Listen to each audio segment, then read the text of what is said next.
नमस्कार, मी रियान द रियाज किचन मराठीमध्ये तुमचं पुन्हा एकदा मनापासून खूप खूप स्वागत आहे. सर्व कसे आहेत? आय होप सर्व मस्त आणि मजेतनी आनंदी असणार. आज आपण महाशिवरात्र स्पेशल 2 लाडूंची रेसिपी बनवणार आहोत. अगदी हे लाडू तुम्ही उपवासाला देखील खाऊ शकतात आणि अगदी घरच्या साहित्यामध्ये बनवू शकतात. चला मग न वेळ घालवता आपण रेसिपीला सुरुवात करूया. व्हिडिओ न स्किप करता कंटिन्यू बघत राहा. आजचे लाडू असे आहेत की तुम्ही दिवसभर एक लाडू जरी खाल्ला तरी उपवासा दिवशी तुम्हाला थकवा वगैरे जाणवणार नाही आणि खूप हेल्दी आहे आणि खूप बेसिक साहित्यामध्ये. चला मग सुरुवात करूया. मी तर सर्वप्रथम गॅस ऑन करून कढई गरम करण्यासाठी ठेवलेली आहे. आता त्याच्यामध्ये इथं 1 वाटी आपण शेंगदाणे ॲड करून घेऊया. आज आपण जे पण साहित्य वापरणार आहोत ते प्रत्येकाच्या घरामध्ये अवेलेबल असतंच आणि कुणीही सहज बनवू शकेल एवढी सोपी पद्धत तुमच्यासोबत मी शेअर करणार आहे. आपल्याला गॅसची फ्लेम मंद ठेवून शेंगदाणे खमंग भाजून घ्यायचेत. अगदी आपल्याला साल सुटेपर्यंत शेंगदाणे भाजली गेली पाहिजे आणि शेंगदाण्यांना जराही डाग वगैरे पाडता कामा नये.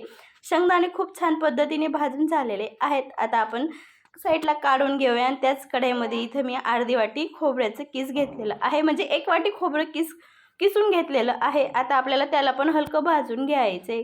खोबऱ्याला भाजायला फारसा टाईम वगैरे लागत नाही आहे आणि आपण जे पण साहित्य वापरणार आहोत त्याला मंद फ्लेमलाच भाजायचं आहे. याच्याने काय होतं की लाडूची सेल्फ लाईफ खूप वाढते. खोबऱ्याचं किस भाजून झालेलं आहे ते आता आपण साईडला काढून घेऊया. आता मी त्याच्यामध्ये 10 ते 15 खारीक 2 भागामध्ये तुकडे करून घेतलेले आहेत. आतले बी काढून तर आपल्याला खारीकला पण खूप छान पद्धतीने भाजून घ्यायचं आहे. खारीक शरीरासाठी खूप फायदेशीर असते, तर त्यासाठी इथं आवर्जून खारीक पण लाडूमध्ये घाला. खारीक छान पद्धतीने भाजून झालेली आहे. त्याच कढईमध्ये आता आपण 2 चमचे तुपामध्ये डिंक भाजून घेऊया.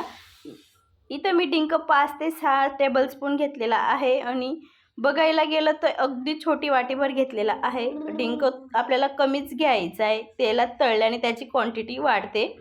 इथं मी डिंकला पण छान पद्धतीने तळून घेतलेलं आहे. मी डिंकला वाटीने मॅश करून घेतलेलं आहे आणि बाकीचं साहित्य आता आपण मिक्सरला पावडर बनवून घेऊया. मी डिंकला आणि खोबऱ्याला इथंच हाताने एकजीव व्यवस्थित करून घेतलेलं आहे. याला आपण मिक्सर वगैरेला जराही फिरवणार नाही आहोत. आता आपण खारीक पण मिक्सरला फाईन पावडर बनवून घेणार आहोत. साहित्य पूर्णपणे गार करून झाल्यावरच आपल्याला पावडर बनवायची आहे, नाहीतर ओलसर होणार. तर खारीकची छान पद्धतीने पावडर झालेली आहे. शेंगदाणे पण ॲड करून आता दोघं साहित्य व्यवस्थित भाजून घ्यायचे. मी शेंगदाण्यांना असंच सालासोबत वापरलेलं आहे. तुम्हाला जर वाटत असेल तर तुम्ही साल देखील काढून घेऊ शकतात. आता आपण सर्व साहित्य व्यवस्थित मिक्स करून घेऊया. आज आपण जराही पाक वगैरे न बनवता लाडू बनवणार आहोत, म्हणून सर्वांसाठी खूप सोपं आहे. पाक बनवायचं पण टेन्शन नाही आहे. तर आता आपल्याला सर्व साहित्य व्यवस्थित मिक्स करून घ्यायचं आहे व्हिडिओमध्ये दाखवल्याप्रमाणे. आता आपण गॅसकडे परत वळूया. मी परत कढई ठेवलेली आहे गॅसवरती आणि 1 टेबलस्पून इथं मी साजूक तूप वापरते. तुपाला छान पद्धतीने व्यवस्थित वितळून घ्यायचं आहे. त्याच्यात मी ज्या वाटीने साहित्य मोजलेलं आहे त्याच वाटीने तर मी पाऊण वाटी गुळाचा वापर करते. गुळाला मी छान पद्धतीने बारीक कट करून घेतलेलं आहे. याच्याने गुळ खूप लवकर मेल्ट होतो. आता आपल्याला तुपामध्ये गुळाला व्यवस्थित वितळून घ्यायचं आहे. अगदी आपल्याला हलके बबल्स येतात तोपर्यंत गुळाला व्यवस्थित चालवत राहायचं आहे. याच्यात जराही पाण्याचा वापर वगैरे अजिबात करायचा नाही आहे. मी सुरुवातीलाच बोलली की गुळाला आपल्याला फक्त मेल्ट करून हलकं बबल आणायचे आहेत, म्हणजे हलकी उकळी आणायची आहे.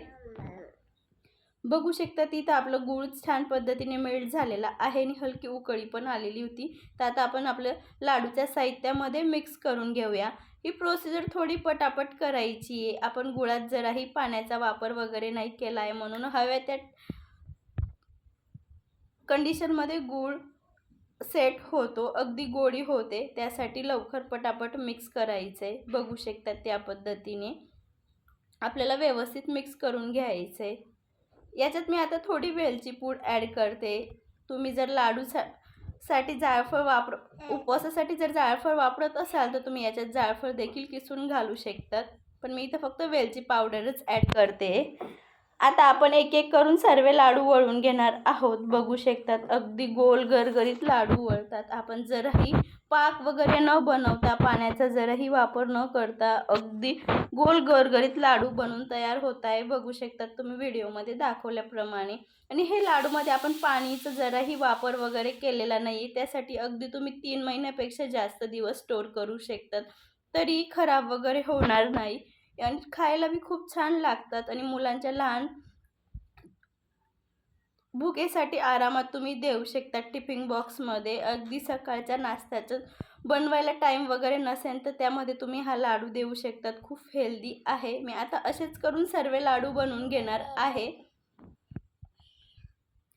बघू शकता तुम्ही इथं आपले सर्व लाडू बनवून तयार झालेले आहेत. मी तुम्हाला एक लाडू तोडून पण दाखवते. जराही चिकट वगैरे झालेला नाही आणि खूप छान पद्धतीने झालेला आहे. तुम्हाला कळतच असेल.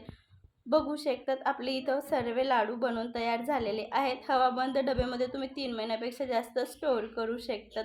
चला मग आपण आता लाडूची दुसरी रेसिपी बनवणार आहोत. व्हिडिओ न स्किप करता कंटिन्यू बघत राहा. आणि खूप हेल्दी आहे. आणि तुम्हाला व्हिडिओ जराही आवडत असेल तर फॅमिली सर्कल, फ्रेंड सर्कलमध्ये शेअर करा.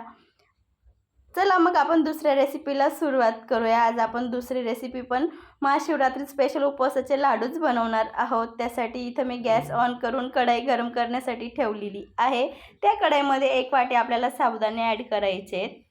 आज आपण दुसरी रेसिपी साबुदाण्याचे लाडू बनवणार आहोत. आपल्याला आता साबुदाणे खूप छान पद्धतीने भाजून घ्यायचे. अगदी आपल्याला साबुदाण्याचा कलर पण चेंज झाला नाही पाहिजे आणि साबुदाणे आतून खूप खरपूस भाजले जायला पाहिजे. या पद्धतीने आपल्याला भाजायचे. आणि हे भाजताना आपल्याला गॅसची फ्लेम मंदच ठेवायची आहे. अगदी 4 ते 5 मिनिटामध्ये साबुदाणे भाजले जातात. फारसा टाईम वगैरे लागत नाही. जर तुम्हाला जास्त बनवायचे असतील तर तुम्ही साबुदाण्यांची क्वांटिटी वाढवू शकतात. मी ते साबुदाणे व्यवस्थित मंद फ्लेमला भाजून घेणार आहे. आणि तुम्ही महाशिवरात्रीला काय बनवताय ते मला कमेंटमध्ये नक्की सांगा. बघू शकता त्या पद्धतीने इथे मी व्यवस्थित साबुदाणे भाजून घेतलेले आहेत. आणि जराही कलर वगैरे चेंज झालेला नाही, तुम्हाला व्हिडिओमध्ये दिसतच असेल. आता आपण साबुदाण्यांना एका प्लेटमध्ये व्यवस्थित गार करण्यासाठी काढून घ्यायचं आहे. मी तर साबुदाणे काढून घेतलेले आहेत. त्याच कढईमध्ये आपल्याला जितके साबुदाणे घेतलेले आहे मी तेवढेच 1 वाटी शेंगदाणे घेते. शेंगदाण्यांना पण आपल्याला आता व्यवस्थित मंद फ्लेमला भाजून घ्यायचं आहे. हवं तर याच्यामध्ये तुम्ही ड्रायफ्रूट्स देखील ॲड करू शकतात. खारीची पूड, खोबऱ्याची पूड देखील घालू शकतात. आपल्याला शेंगदाण्यांना पण खूप खमंग भाजून घ्यायचे. जराही डाग वगैरे पडता कामा नये या पद्धतीने आपल्याला भाजायचे. आणि मी सुरुवातीलाच सांगितलेलं आहे लाडू बनवताना आपण जेही साहित्य वापरणार आहोत त्यांना आपल्याला मंद फ्लेमलाच भाजायचं. या गोष्टीची तर खास काळजी ठेवायची आहे. इथं शेंगदाणे छान पद्धतीने भाजून झालेले आहेत. आता आपण एका प्लेटमध्ये काढून घेऊया. त्यात मी त्याच वाटीने सेम 1 वाटी खोबऱ्याचं किस ॲड करते. हे मी साधारण जे आपण रोजच्या जेवणामध्ये वापरतो ते खोबऱ्यालाच किसणीने किसून घेतलेलं आहे. याच्या जागेवर तुम्ही डेसिकेटेड कोकोनट देखील वापरू शकतात. खोबऱ्याला फारसा भाजायला टाईम वगैरे लागत नाही. बघू शकतात भाजून झालेलं आहे. आणि मी गॅसची फ्लेम आता बंद करून दिलेली आहे. आणि आपल्याला सर्व साहित्य व्यवस्थित गार करून घ्यायचं आहे. तर इथे मी सर्वात सुरुवातीला आपल्याला साबुदाण्यांची बारीक फाईन पावडर बनवून घ्यायची आहे. बघू शकता त्या पद्धतीने आपल्याला बारीक पावडर बनवायची. याच्यामध्ये जराही भर टाईप राहता कामा नये, नाही तर आपले लाडू बनणार नाही. मी शेंगदाण्यांचे साल काढून घेतलेले आहेत. हवं तर तुम्हाला राहू देऊ शकतात. तर आता शेंगदाणे आणि आपण खोबरं पण मिक्सरला फिरवून घेऊया. बघू शकतात मी त्याला पण अगदी फाईन होईल तेवढं बारीक फिरवलेलं आहे. आता आपण सर्व साहित्याला व्यवस्थित मिक्स करून घेणार आहोत. आणि त्याच्यामध्ये आपल्याला आता गूळ पण ॲड करून घ्यायचा आहे. मी सर्व साहित्य 1 वाटी घेतलेलं आहे. त्याच वाटीने मी तर पाऊण वाटी गूळ घेतलेला आहे. तुम्ही किती गोड खातात त्यानुसार कमी जास्त देखील करू शकतात. आता आपल्याला हे साहित्य परत मिक्सरला फिरवून घ्यायचं आहे. आपण गुळासाठी जराही गॅस वगैरे नाही पेटवणार आहोत. त्यासाठी आपल्याला सर्व साहित्य व्यवस्थित एकजीव झालं पाहिजे. गूळ सर्व साईडला व्यवस्थित लागलं पाहिजे सर्व सारणला. त्यासाठी आपल्याला इथं मिक्सरला एक वेळेस सर्व व्यवस्थित फिरवून घ्यायचे. बघू शकतात फिरवल्यानंतर खूप छान कलर पण चेंज झालेला आहे. आणि याच्यामध्ये मी थोडे आता पिस्ताचे काप आणि वेलची पूड ॲड करते. आता आपल्याला परत सर्व साहित्य व्यवस्थित मिक्स करून घ्यायचे. आणि तुम्हाला वाटत असेल तर तुम्ही याच्यामध्ये थोडं गरम करून तूप देखील ॲड करू शकतात. पण मी असेच तुम्हाला लाडू बनवून दाखवणार आहे. भरपूर लोक तूप वगैरे कमी खातात, त्यासाठी भरपूर लोकांना वाटतं की कोणत्याही रेसिपीमध्ये कमीत कमी तुपाचा वापर व्हायला पाहिजे. त्यासाठी मी तर जराही तूप न वापरता हे लाडू बनवून दाखवणार आहे. जर तुम्हाला मुलांना अजून तूप वगैरे हेल्दी खायला द्यायचं असेल तर याच्यामध्ये तुम्ही अगदी 4 ते 5 चम्मच तूप गरम करून देखील ॲड करू शकतात. बघू शकता सारण जरी असं मोकळं दिसत असेल तरीही लाडू खूप आरामाने वळला गेलेला आहे.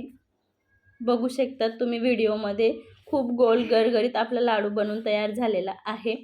मी आता सर्व लाडू असेच वळून घेणार आहे आणि पहिल्या लाडूंसारखेच हे लाडू पण खूप टेस्टी आणि खूप शरीरासाठी इम्युनिटी बूस्टर म्हटलं तरी चालेल एवढे फायदेशीर आहेत. आणि हवाबंद डब्यामध्ये तुम्ही हवे तर 3 महिन्यापेक्षा जास्तच टाईम स्टोअर करू शकतात. बघू शकतात मी इथं दुसराही लाडू तुम्हाला बनवून दाखवलेला आहे. असेच करून मी आता सर्व लाडू वळून घेणार आहे.